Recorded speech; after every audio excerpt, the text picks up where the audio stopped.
The global population is forecast to reach 9 billion by 2050.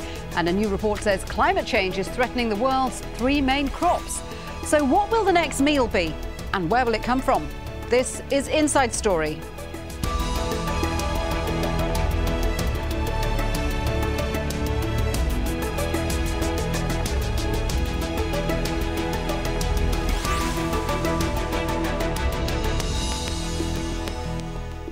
Hello there, welcome to the programme. I'm Shuli Ghosh.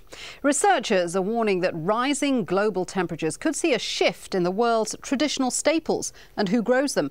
They predict that maize, wheat and rice will decrease in many developing countries, forcing farmers to replace them with crops more resistant to heat, drought and flooding. The prediction, if true, would put more pressure on a world already facing a potential crisis over global food security.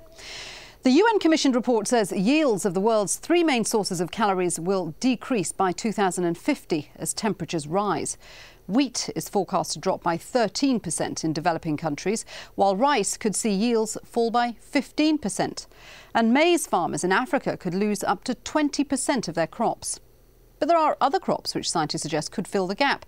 They include yam, a versatile starchy vegetable, millet, a cereal crop with a short growing season favoured in developing countries, and lentils, a pulse or bean with a high protein content. But researchers say even these could be affected by global warming. So how will climate change affect global food security? For more on this, I'm joined by our three guests today. From New Delhi, Chandra Bhushan, a climate change scientist and Deputy Director of the Centre for Science and Environment. From London, Deborah Doan, Director of the World Development Movement and a specialist on corporate power. Deborah blogs frequently on food politics. And joining us via Skype from Edinburgh, one of the authors of that report, Philip Thornton, a scientist working at the CGIAR research programme on climate change, agriculture and food security. Welcome to all my guests. Philip, let's start with you. Your report actually looked at 22 of the world's most important agricultural commodities, didn't it? And it found that, well, really, we should all be having a rethink about the kind of crops we grow and we eat. Yes. What we were looking at were the mandate crops of the CGIAR consortium, which is made up of 15 international centres scattered around the globe, and these are the 22 crops that form the mandate of the system. And really, what we were trying to do was just pull together into one place what we know, or what we think we know, about the likely or the possible impacts of climate change on crop production and livestock and fish to the middle of this century. These are factors like drought, too much flooding, the effect on disease, pesticides, that kind of thing.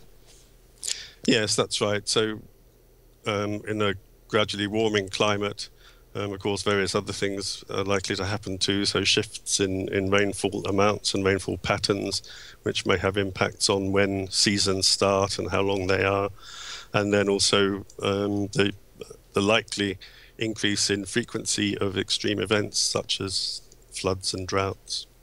And basically your report is saying that those climate change problems could be offset to a certain degree by switching to other food sources which have a better chance of surviving. Yes, that's right. And as climate changes, then so will the suitability of particular places for growing particular crops. That may well change.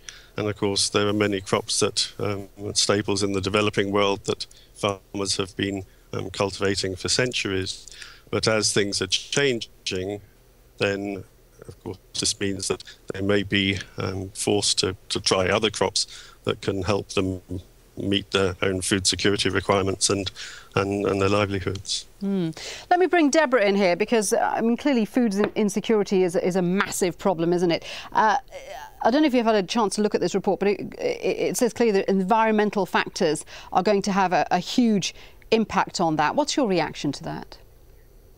I mean, I think the environmental factors are obviously exacerbating the situation with food shortages and food price rises, but there's a lot about the politics of food that are getting in the way.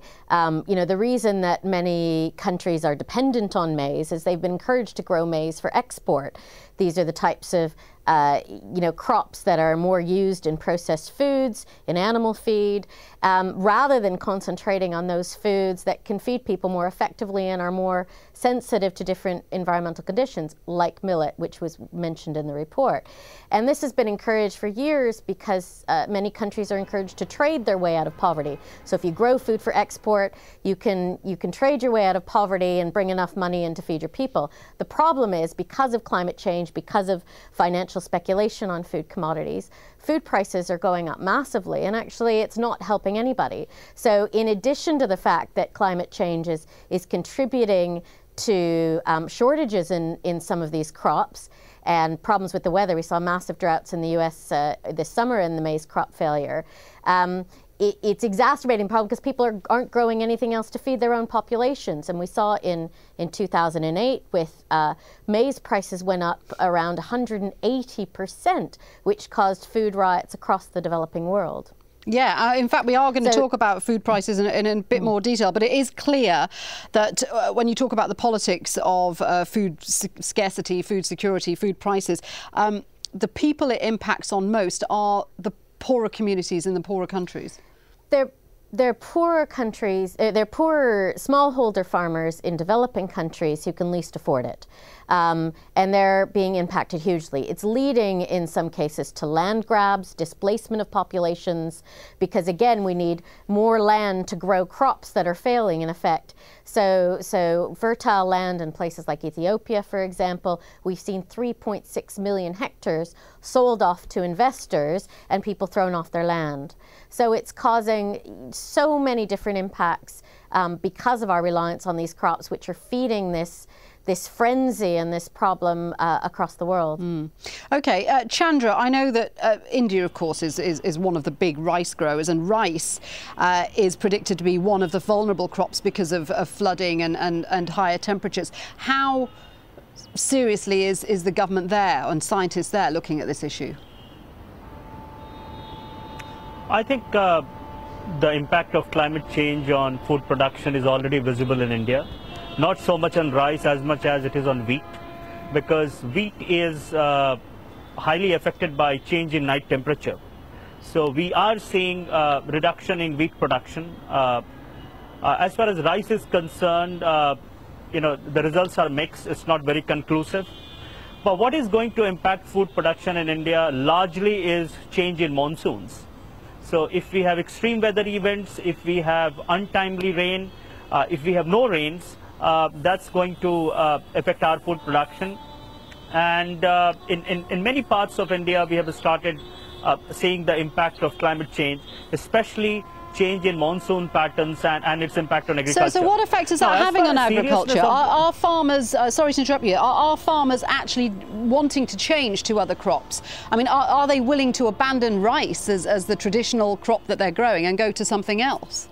See, there is a possibility of changing the crop, but there is also possibility of growing different variety of crop. I think it's important to understand that the politics of food production in the last 50 years has been towards monoculture, one kind of seed. The biodiversity in India is very varied. We have rice breeds which can grow in extreme heat. We have rice breeds which can grow in extreme floods. So the issue of food production is, as we adapt to climate change, is not necessarily that we move to different crop, is also to see that what kind of rice can be grown in which part of the country. We have a repository of biodiversity and seeds, and that's where the research is important. That's where government effort has to be there. That's where the world has to come together and talk about adaptation and agriculture, talk about climate change adaptation and agriculture. Philip, Chandra is saying that they're looking into other types of rice that they're growing, but that's going to be a problem, isn't it? Persuading farmers to let go of centuries and centuries of the processes that they have been using up till now and moving them onto something else? Yes, I think that's right.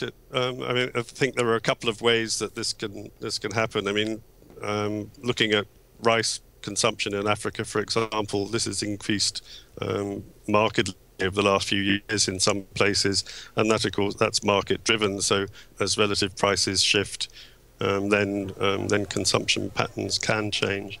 But I think also there will be cases where farmers actually will be forced to think about maybe trying different things. And in fact, we're already seeing this in some parts, parts of East Africa and Southern Africa, where maize is becoming increasingly risky as a crop, and so farmers are moving towards things such as cassava or sorghum and millets. Actually, we're also seeing this in some places in relation to livestock, to the large ruminants. So people moving away from cattle, because of course cattle are very highly vulnerable to droughts and to high temperatures, and people moving then to some of the smaller ruminants such as goats, which in some ways are sort of more resilient to some of these harsher conditions. Let me bring Deborah in there, because I can see that she's trying to say something.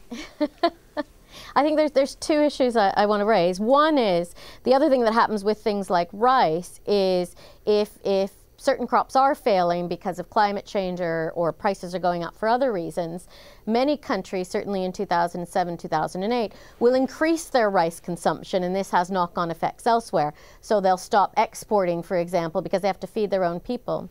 I think the bigger issue that I wanted to raise is, it's not as simple as saying to farmers, produce something else. There's a lot of corporate interests, there are certain government interests that sort of hold farmers trapped to these types of production models that mean they're not necessarily able to grow in ways that are much more friendly to the environment. So I think a lot more needs to be done in getting some of those interests out of food production and concentrating on what smallholders need to produce in a biodiverse and environmentally friendly manner. Okay, let's talk about global food prices. According to the UN Food and Agriculture Organization, global food prices hit an all-time high in February 2011, and it prompted this reaction from World Bank President Robert Zoellick. He said prices had reached dangerous levels, and he went on, there is a real stress point that could have social and political implications.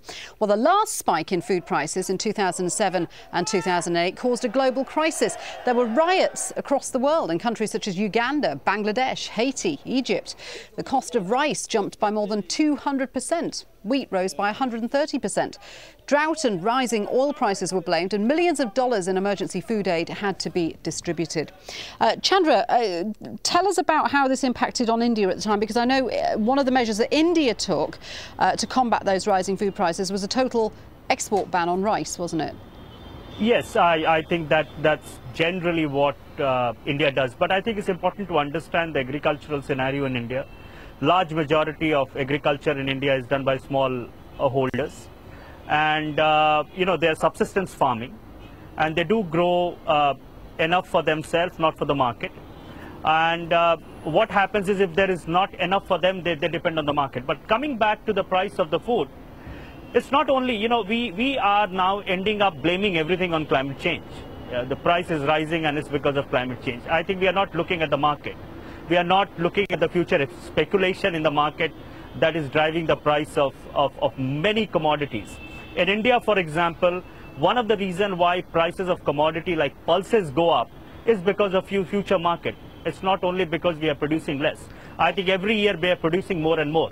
2011, we produced the maximum amount of grain in our history. In fact, since the dawn of independence, we have never produced so much food, but still food prices were high. So I think the relationship between food prices and climate change is not one-to-one. Climate change has impact in certain food commodities, but it is largely the market and distribution of food which is leading to increase in food prices. And there are other factors, aren't there, like population growth or increasing biofuels, and animal farming is another factor as well. 1 kilogram of beef needs 7 kilograms of grain. I want to get in here and talk about population growth. I think the world has enough grain to feed everyone. Okay, there is a lot of wastage in food commodity in the developed world. If you look at it, distribution is the issue. Amartya Sen has written a lot about supply and demand on food commodity and poverty. So if you look at it, the very notion that world will not have enough food because population is rising very fast is not a tenable argument. We are producing enough to feed at least 2 billion more people than what we have right now. Well, we're going to have to, aren't we? Because that's how much the population is predicted to grow by at least 2 billion. Yeah, the population is going to grow. I think we have to control population, look at it. But population growth alone is not going to affect the food security of the world. there are many other factors. It is about how the market looks at food. It's about how countries look at food. Do you agree with that, Deborah? Because many governments are now bringing in food security bills, India included, to try and protect against, well, food price rises in the future and food security. Well, I mean, of course, there's a need for countries to protect and feed their populations, and we have to rethink our food systems and how we produce the food to feed locally rather than doing it through globally traded means. Chandra is absolutely right, though. Price rises are not down to supply and demand. In the 2000, and prices spiked again in 2010 and in 2011. At the end of 2011, apparently the FAO said we had more than a bumper harvest. We did not have a shortage in food. And there's been a significant amount of research that shows we can easily feed about 8 or 9 billion right now. But are governments taking the right? But are governments taking the right approach? Because one strategy that some richer governments have followed has been buying land up in poorer countries so that they can take control of food production in those other countries. Is that beneficial in the long run? Well, first of all, governments, certainly in Europe and the US, need to get the finance sector out of speculating on food prices so we can actually get a sense of what the actual supply and demand is and what's down to market fundamentals. Second of all, we need to look at local food production and the appropriate crops to feed people locally. So buying up food elsewhere, buying up land elsewhere is not going to solve long-term problems because that has knock-on impacts. I mentioned Ethiopia earlier, where about 3.6 million hectares have been sold off to global investors and other countries, and that's displacing the local population and causing unrest there. So buying up land elsewhere is not a solution to the problem. We need to really rethink our food economies and move away just from the concept of food security, which is about having enough calories to feed people through any means, to thinking about food sovereignty, which is about saying what's the right food system for our country, what are the right conditions, and how do we support producers. Okay, let me bring Philip in here. Philip, do you think that there is enough political will among governments to tackle this subject? Because your report's saying that we need to look at methods of production, we need to look at what crops are being grown, etc. Clearly that can't be done just on the ground level. It needs political will, it needs governments to back that. Are governments making the right moves? Well, I think this is a very good question, and I mean I agree with the other speakers who are saying I mean, there are some key actions that need to be taken, I think, at all levels including governments. And it's possibly true to say that to date we haven't really seen enough. We haven't seen sort of action at government level that can really help us to sort of move agricultural systems in developing countries into the directions that they probably need to be nudged into. OK, Philip, just stay there because I want to bring in another factor from a separate report from CGIAR, which highlighted how food production actually contributes to the level of greenhouse gas emissions. It estimated that the processes involved in growing food accounted for between 19 and 29% of global emissions in 2008. That's everything from forest clearance, storage, transport and refrigeration. Now, as we've been discussing, global warming is in turn directly affecting how food is produced, and that gives us this vicious cycle. Philip, greenhouse gas emissions of up to 29% from simply the way that we are growing food. That's actually a lot higher than the UN's estimate of 14%. Yes, it is, and this particular report that you're referring to, this is a review of the evidence that's available to date, and it does suggest that agriculture as a sector is a considerable contributor to greenhouse gas emissions. But by the same token, if we look at in developing countries, and agriculture is also really part of the solution. I mean, I think there are many things that we can do with smallholders at the smallholder level using tried and tested technology that can not only help smallholders adapt, but can also mitigate the production of greenhouse gases. A simple example is just feeding ruminants with slightly better diets, for example, through use of agroforestry, that can make production more efficient by reducing the amount of greenhouse gas that's emitted per kilo of meat and milk. And so there are various examples of things that can be done relatively easily that can both sort of, if you like, serve the adaptation agenda, so produce more income for smallholders and to make them more secure, more food secure, but it can also then serve the mitigation agenda by ultimately reducing greenhouse gases and then trying to do something about breaking the vicious cycle. Yeah, break that cycle. Chandra, do you agree with that, that we now have to be thinking about moving towards more efficient processes? I think it's important to understand where from agriculture greenhouse gases are emitted. I think the move towards mechanized, first of all, smallholders are not responsible for greenhouse gas emissions.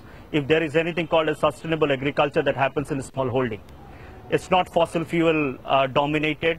I think it's very sensible, very less agrochemical. All over the world we have seen they are much more efficient and they have per unit lowest greenhouse gas emissions.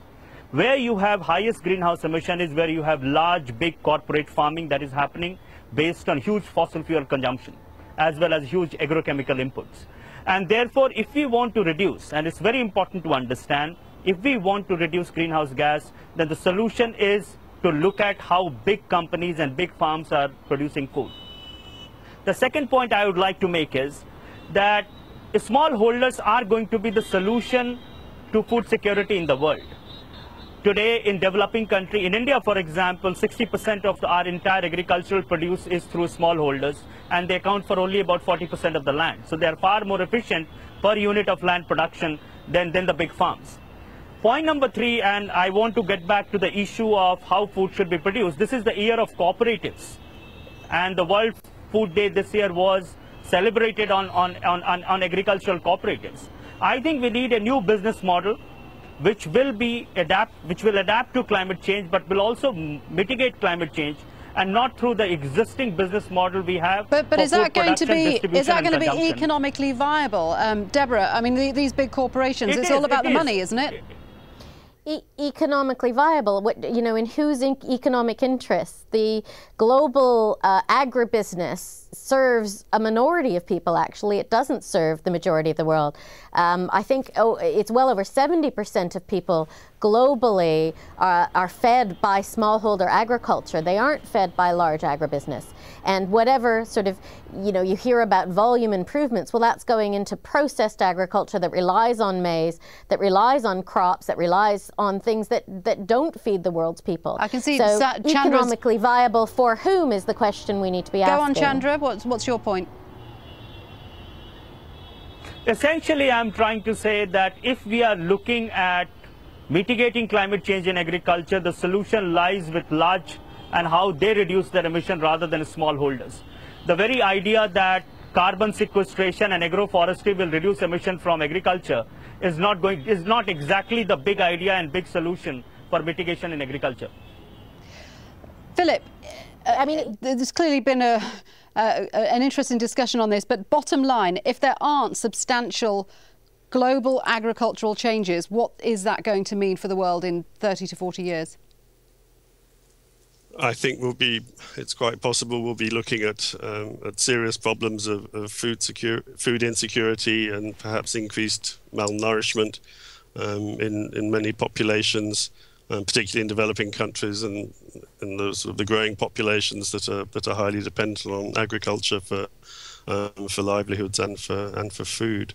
And so I think, to my mind, sort of one of the big messages of these reports is really to try to bring to the fore the importance of these messages, and to say that action is needed by all of us, and both in terms of mitigating greenhouse gas emissions, but also in helping smallholders and those who ultimately, as has already been said, aren't entirely responsible for the greenhouse gas emissions that are driving anthropogenic climate change, and helping these people to adapt. A stark warning there. Thank you very much indeed. We've come to the end of the discussion. It was absolutely fascinating, and a big thank you to all my guests today in New Delhi, Chandra Bhushan, in London, Deborah Doan, and Philip Thornton joining us on Skype from Edinburgh. Thank you all. And thanks to you at home for watching. If you have any comments, then do email us at insidestory@aljazeera.net, or you can tweet us at AJ Inside Story. Until next time, from me, Shuli Ghosh. Bye for now.